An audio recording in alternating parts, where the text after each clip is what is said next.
Good afternoon and welcome to the News Roundup for Wednesday, October 1st, 2025. I'm Bill Thomas, and here's what's happening right now. No end in sight. Washington now bracing for a lengthy government shutdown with lawmakers digging in their heels and mass firings on the way. It's working big time. A high-ranking cartel leader revealing that President Trump's aggressive crime-fighting tactics are taking their toll on violent drug dealers. And Europe at war. Another NATO ally issues a dire warning about Russia's growing threat to the security of the entire continent. Also, ICE lays down the law and spells out the rules for the inmates of Alligator Alcatraz, and police are baffled when they pull over a taxi for making an illegal U-turn, only to find out there's no one driving the car. All this and much more coming up right now on the Big Roundup. We have so much to get to today, and we begin with day one of our nation's federal government shutdown. Lawmakers from both parties are sticking to their guns and refusing to budge from their respective positions, with Republicans still pushing for a short-term spending bill, which would keep the government up and running, and nearly every Democrat holding out for additional health care funds before they sign off on the measure. As a result of the shutdown, federal law requires government agencies to furlough all of their non-essential personnel, and those widespread layoffs, they're already underway. Some of the agencies which could be drastically impacted include health-related organizations like the FDA and CDC, as well as the National Park Service. Fortunately, a whole bunch of government employees who are vital to the safety and security of our nation, they'll stay on the job, and that includes the FBI, the CIA, also Border Patrol, air traffic controllers, ATC at the big airports, and the U.S. military. However, none of these essential workers will receive a paycheck for their efforts until the federal government is funded and back in business. In the meantime, Social Security, Medicare, and the Veterans Administration, the VA, they all remain fully operational during the shutdown, and the post office will continue to deliver the mail as usual. And like the post office always says, they're always on time, no matter how long it takes. Both political parties now blaming the other for the stalemate, with Republicans accusing their counterparts of holding the American people hostage with their outlandish demands, and the Democrats arguing that the GOP forced their hand by refusing to protect America's health care. For their part, the White House is now threatening to take advantage of the opportunity and use the shutdown as an excuse for a mass firing of extraneous federal employees who don't align with the president's priorities. And I say it's time to clean house, according to those guys. By the way, the Senate now in recess until Friday, meaning the government will remain closed until at least then, and quite possibly a whole lot longer. Final thought, and this is the News Roundup Lowdown. It's a bizarre world we live in. Every Dunkin' Donuts location worldwide, they're open, they're thriving and serving the planet with crullers and coffee. But our own federal government has locked up the doors and turned out the lights.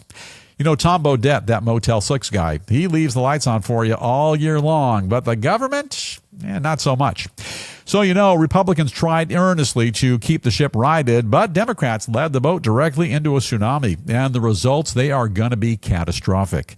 Bottom line, Democratic leadership simply wants to keep pouring tons of dough into a government healthcare system which suffers from waste, fraud, and abuse. They also know that they'll be heroes to those who benefit from the system, and that means they have a perpetual built-in voter base. They want to spend recklessly, give everything away to whomever wants it, and drag the country deeper and deeper into debt. We already have close to a $38 trillion national debt.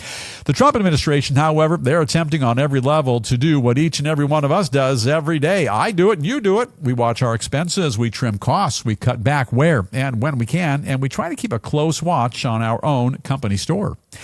As a result, you forced a ton of government workers, Democrats, out of a job. And while others stay clocked in, they're not going to get paid until the shutdown is over.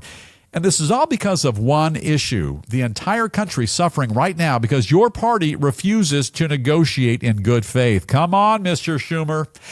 Drop us a note now with your thoughts, comments, questions, and we're at newsroundupwithbill@gmail.com. And we'll go to the email bag. Producer Davey joining us now from Washington, D.C. And Davey, who's up first? Okay, Bill, we have a message here from Derek in Reno, Nevada. Hello, Derek. What are you thinking on this one?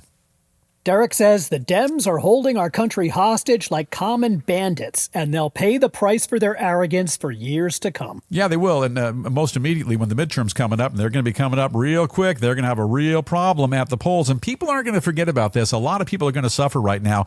Watch that next election cycle. A guy called Vice President J.D. Vance, this grants him the presidency. People will remember what Democrats did this time around, and he will win by a landslide. Appreciate you checking in, Derek. And Davey, who's up next? Okay, Bill, here's a message from Irene in Buffalo, New York. Good afternoon, Irene. Share your thoughts with us. She says, I applaud the Democrats for holding their ground and not knuckling under to Trump and his bullies. This country was built on compromise, not kings, and health care is a right, not a privilege. Yeah, well, the country was not built on the federal government providing health care. Look, drop Obamacare right now, ACA, whatever you call it. Let the private sector have a shot at it. Provide some government oversight, perhaps. But get out of the health care kitchen. The federal government, they have more pressing things to do. The federal government is not in the insurance business. You don't go and buy homeowners insurance or car insurance or any other kind of insurance from the federal government. That's not what they're in place for. All right, change things up just a bit now. Turn our attention to a violent cartel member who says that President Trump's highly innovative approach to safeguarding our country's southern border from criminal gangs, it's working like a charm. Absolutely. A senior leader of the criminal Sinaloa cartel admitting that right now the president's efforts to stamp out violent drug trafficking are making things much more difficult for criminal organizations like his own, which are currently trying to smuggle guns, people, and illegal narcotics right into our very own country. This admitted killer and smuggler says that because of the administration's full court press on drug runners throughout the region, the cartels are becoming increasingly desperate, and that as a result, his job as a coordinator for smugglers is becoming a whole lot tougher. Goes on to say that due to the president's successful effort to protect our southern border, the cartels are now charging thousands of dollars more to try to sneak migrants into the U.S. Keep trying. We'll keep blocking you, leaving many of those poor and desperate people heavily in debt to his criminal organization for years to come.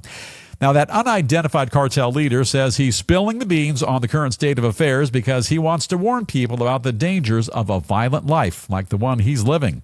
He also admits that right now he's part of the problem and will do whatever the cartel asks him to do, but says that once you join an organization like the one he's in, you can never get out alive.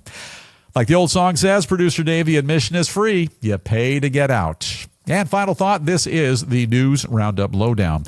You know, here in the U.S., we've had an ongoing war on drugs for decades and decades. And the Trump administration has done more to address this life and death matter more than any administration in recent history. You know, as a means to an end, look at what the White House has already done to address the issue and make America safe again.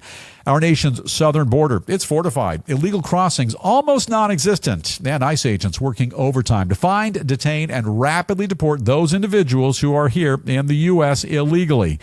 All combined, that's a big part of keeping deadly drugs out of our country. You know, just last month, the U.S. military destroyed an alleged Venezuelan drug vessel traveling in international waters, and they say it was on the way here to the U.S. President Trump said that 3 men were killed in the attack on violent drug trafficking cartels. He means business. His bottom line, the cartels know there's a new sheriff in town, and that sheriff does more than just talk. Right now, it's all action. Yeah, the cartels know. Government leaders in a number of South American countries also know. Mexico knows, too. The Trump administration is meeting this epic crisis head on. Your thoughts and your comments, concerns as well, always welcome, and you'll find us at newsroundupwithbill@gmail.com. Davey, back to that email bag, and what are folks saying about this one? Okay, Bill, here's one from Zoe in Memphis, Tennessee. Hey, Zoe, welcome to the program. Talk to us. She says, clearly the president's war on crime is working. I feel much safer already, and the best is yet to come. The best is yet to come. Yeah, this is just the beginning. He's been the president now for, I think, 7 or 8 months. This is just the very beginning. He's still got a few more years to go, and we are making stunning progress and very rapidly on a variety of fronts. And this is one of the big fronts. Drugs are destroying our country. Appreciate you checking in, and who's up next? Okay, Bill, here's one from Mario in Orlando, Florida. Hiya, Mario. And he says, just because one criminal says something doesn't make it true. How do we even know he's for real? Give me a break. Well, we think he's for real because he was interviewed by a credible news agency. And back to the real problem here. It's not that guy. It's drugs. Drugs are destroying lives and all over our country.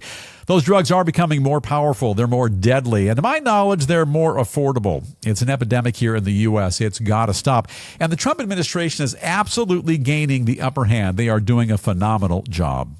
All right, switch things up now just a bit and turn our focus to yet another of our country's NATO allies who's now sounding the alarm about the prospects of an all-out war in Europe. And this is a big deal.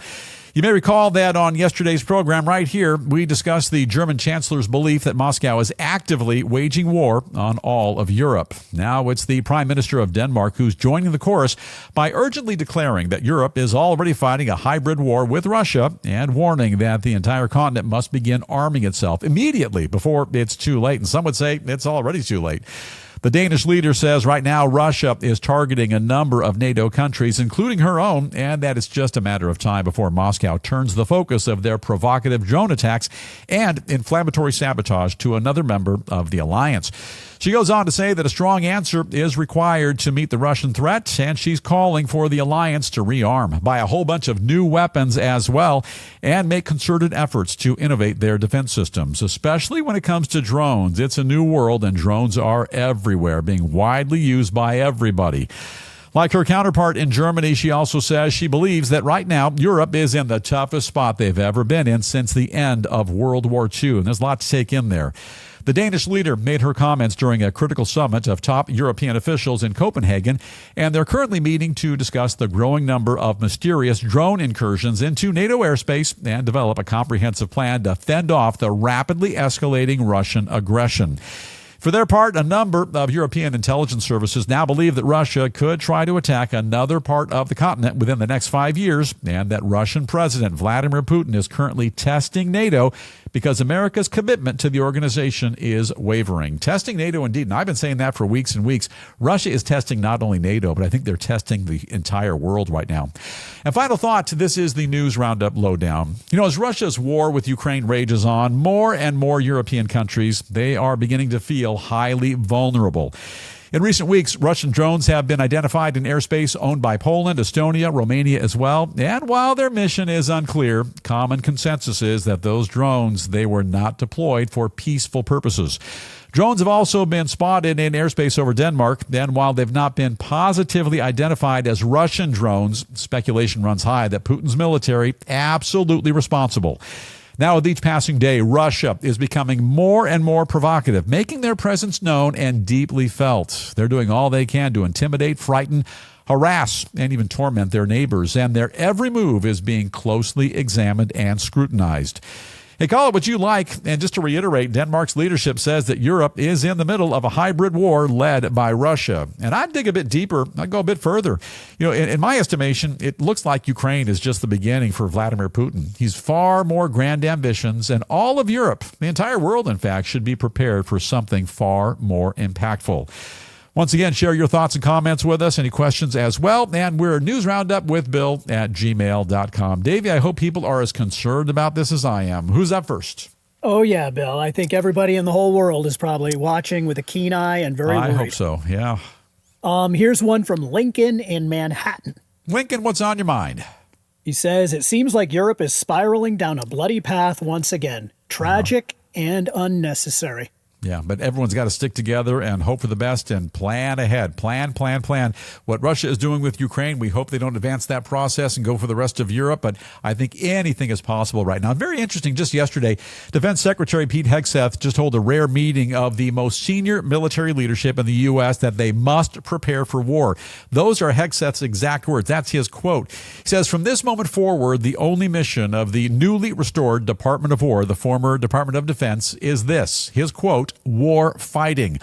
All of Europe knows what's happening right now. Clearly, the Trump administration knows what's up. You should know as well. And if you don't see what's happening right now before your very eyes, then you have got your head buried in the sand.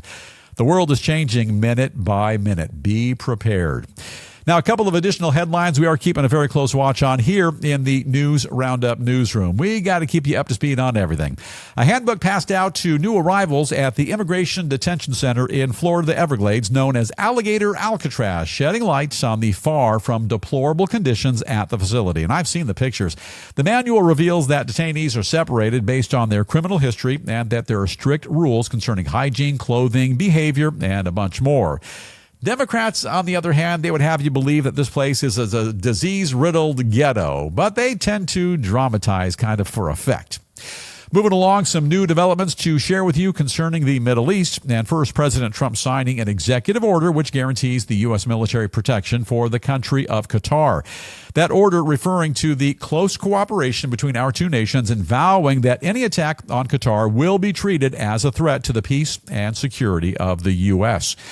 And related news concerning the war in Gaza. Israel now ordering all remaining Palestinians who are still in Gaza City to leave immediately, warning that if they stick around, they'll be considered supporters of the enemy and they could face the wrath of the Israeli offensive. In the meantime, the world waits anxiously for the Hamas response to President Trump's comprehensive peace deal, the 20-point peace deal, with the clock ticking and the deadline for an answer just hours away. And this is very serious business.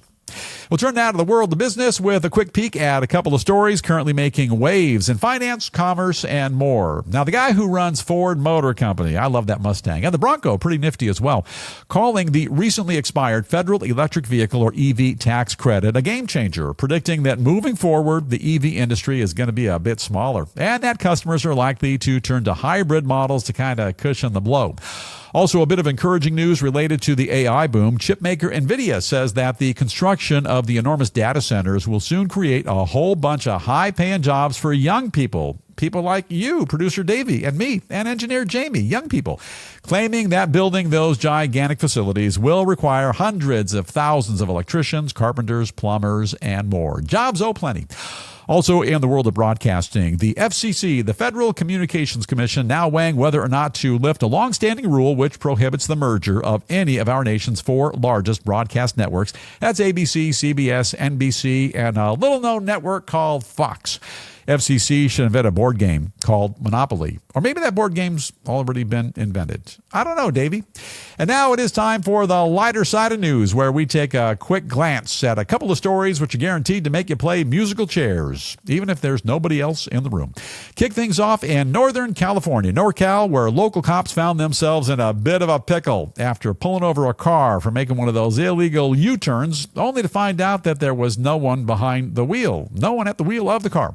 Cops say that they were conducting a DUI operation near San Francisco when a self-driving Waymo taxi pulled the U-B right in front of them. Apparently, a U-B is a U-turn.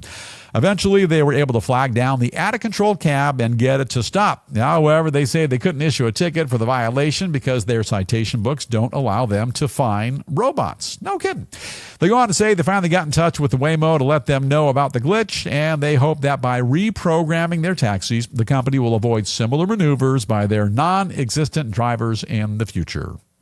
You know, there's an old saying, nobody is above the law, unless you're Waymo. Now, that's an interesting one, and maybe next time I'm pulled over for going a pinch too fast, not coming to a complete stop at a stop sign, or maybe going through one of those yellowish, almost, but not entirely, totally red traffic lights, perhaps I'll tell the cop who pulls me over that I now identify as a Waymo, and that might be my ticket for getting out of a ticket.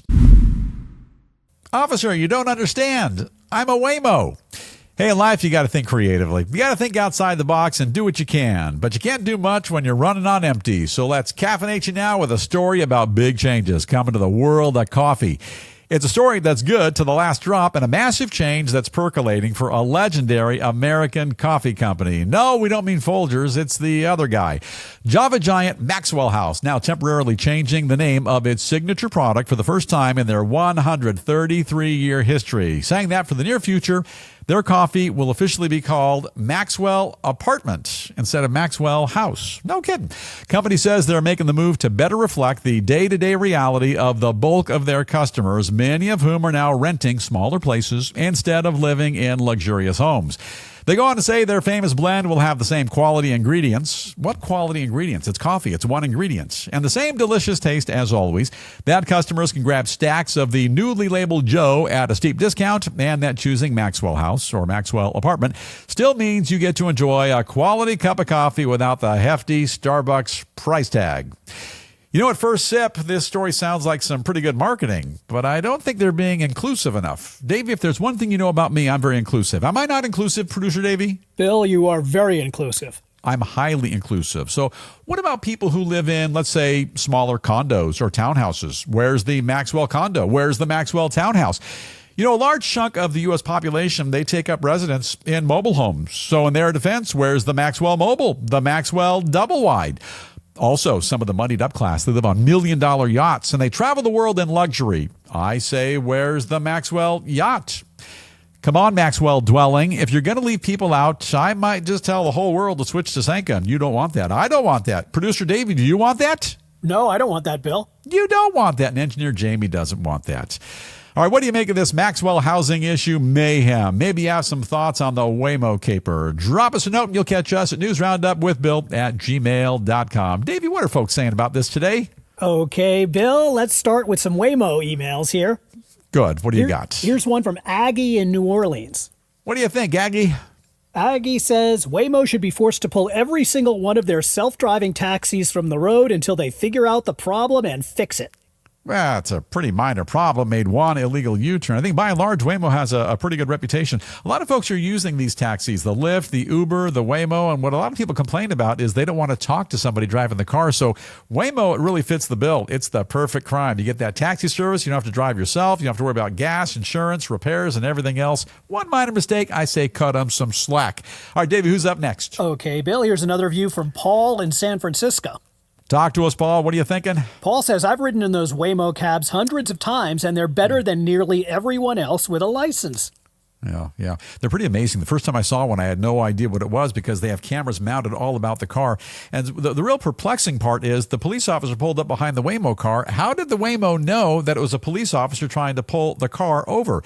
A bit confusing. That is high tech to the nth degree. It's a fascinating story. And one more, and we're going to wrap it up. Okay, Bill, here's one from Candy in Lawrence, Kansas. As long as Candy isn't going to mess with my coffee, Candy, what do you got? Bring it on. Well, Candy says, Bill, what's your favorite brand of coffee? Do you prefer Maxwell House, Folgers, chock full of nuts, or something else? P.S. I'm a huge fan. How about an autographed T-shirt?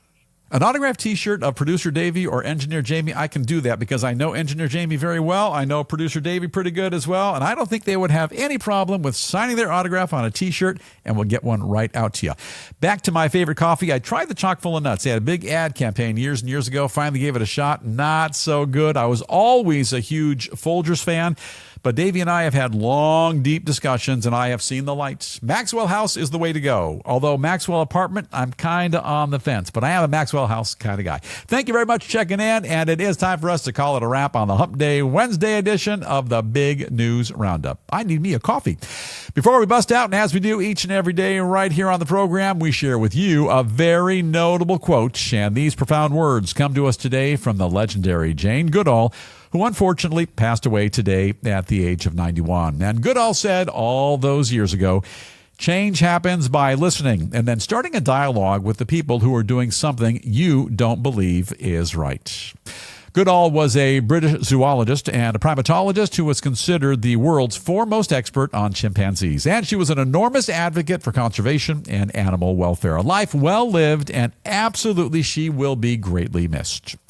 Now, time for us to bust out, but before we do, don't forget the News Roundup motto. Ask not what your podcast can do for you, dig deep, and ask what you can do for your podcasts. And all we ask you to do is hit that subscribe button so you never miss a single episode. And now our time is actually up, so have an awesome day today. Please stay safe. Let's all continue to watch out for one another. And I'll ask Engineer Jamie now to please dim the lights. Let's fade to black, and we'll see you right back here tomorrow afternoon.